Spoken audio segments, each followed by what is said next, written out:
Welcome to the Fluttering Blue Butterflies, where imaginations take flight, little hearts listen, curious minds explore, and grown up souls unwind. Whether you're tiny, growing, or fully grown, there's always a little magic here just for you. Let's begin. This is episode 3 of the Mindful Muse playlist.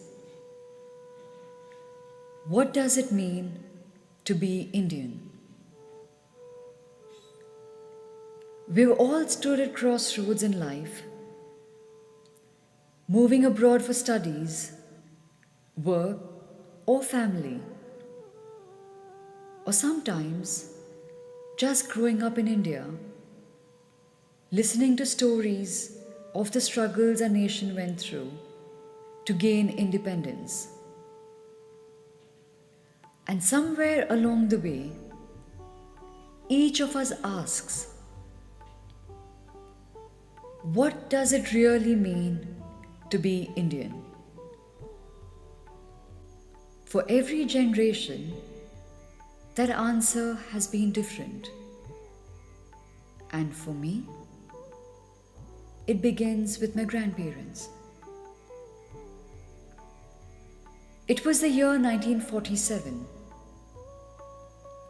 Dadaji was from Sialkot, a small town that was then part of India, now in Pakistan.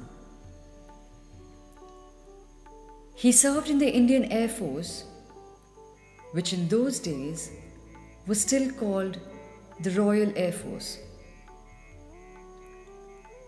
At the time of partition, Dadaji was posted in Chennai, then known as Madras. But Dadiji was in Lahore. When the news of partition broke out, both made a choice. A choice that would change everything. They chose India. They chose it as their home, even if that meant leaving behind everything they had ever known. Like so many Hindu and Sikh families fleeing to India, Dadiji and her family, her parents and brothers, began their journey on foot. They carried nothing with them. No belongings, no keepsakes. Just the clothes they wore. And for Dadiji, it was her dupatta wrapped firmly around her head. Not just a piece of cloth, but the last symbol of who she was. A fragile thread of identity in the chaos. They walked for days, resting only at night, moving in groups of thousands for safety, because safety only came in numbers. This was a journey Dadiji would never forget. She told us these stories again and again. Stories of hunger, exhaustion, fear, and also of courage.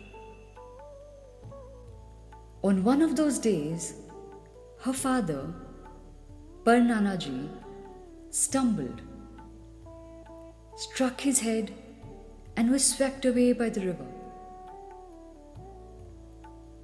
His body was found a few kilometers downstream. There was no time to mourn.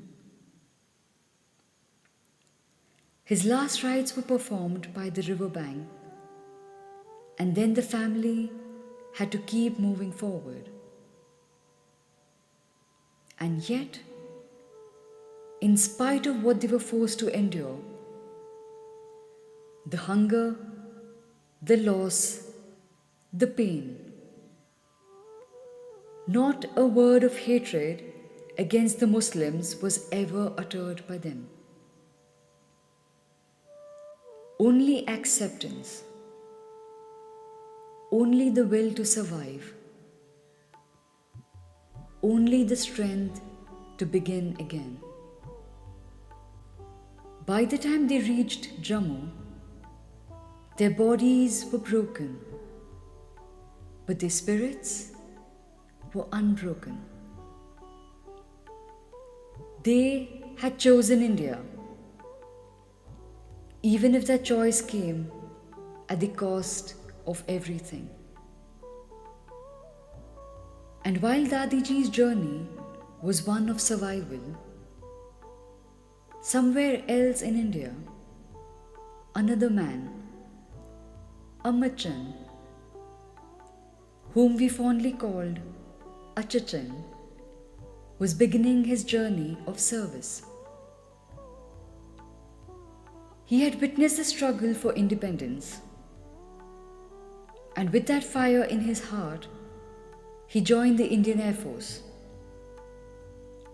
He served with resolve, and that resolve only grew stronger through the wars of 1965 and 1971. For him and for Amama, patriotism was not just a word.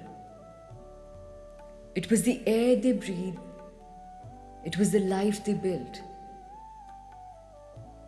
For Dadaji and Achachan, being Indian meant choosing India and serving her. For the next generation, Mammiji and Papaji, being Indian meant something different. For them, it was about serving society. They believed in strengthening the rural ecosystem, bringing doctors and veterinarians from the city to the villages so that families could access medical aid and cattle, the lifeline of rural homes, could receive proper care. They worked to educate, empower, and motivate the youth, planting seeds of curiosity, courage, and responsibility. And when calamity struck, they stood with those whose homes and lives were shattered by earthquakes, cyclones, and tsunamis, offering relief, rebuilding hope, and reminding us what it truly means to be Indian. For them, being Indian was about giving back. And then there is us. For our generation, being Indian is about remembering. Remembering the sacrifices of those before us. Remembering that the freedom we live in today was once a dream someone died for. For us, being Indian is about belonging. It is the comfort of knowing you will always be accepted among your own people. It is the safety of being understood without having to explain yourself. It is the warmth of our culture, the richness of our food, the generosity of our hospitality. Yes, politics will try to divide us. Rhetoric will try to sway us.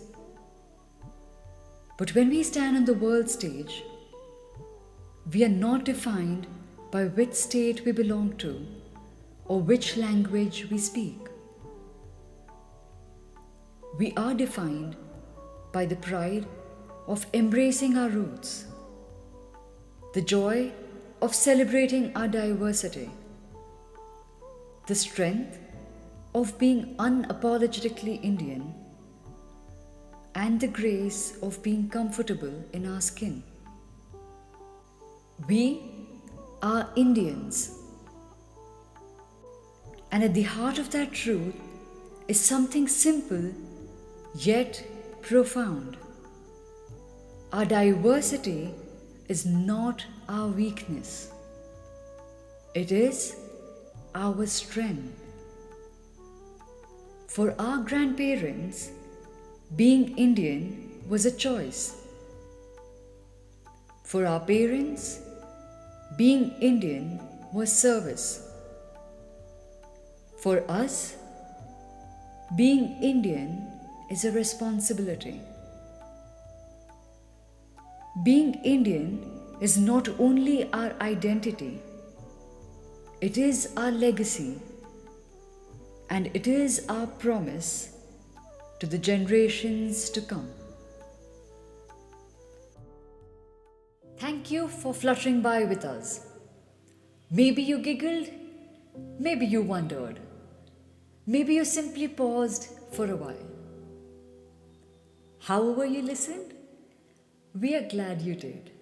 And when your heart needs a little hush, or your soul longs to unwind, you'll always find a story waiting here just for you. This is the Fluttering Blue Butterflies, where every heart is welcome. See you again soon.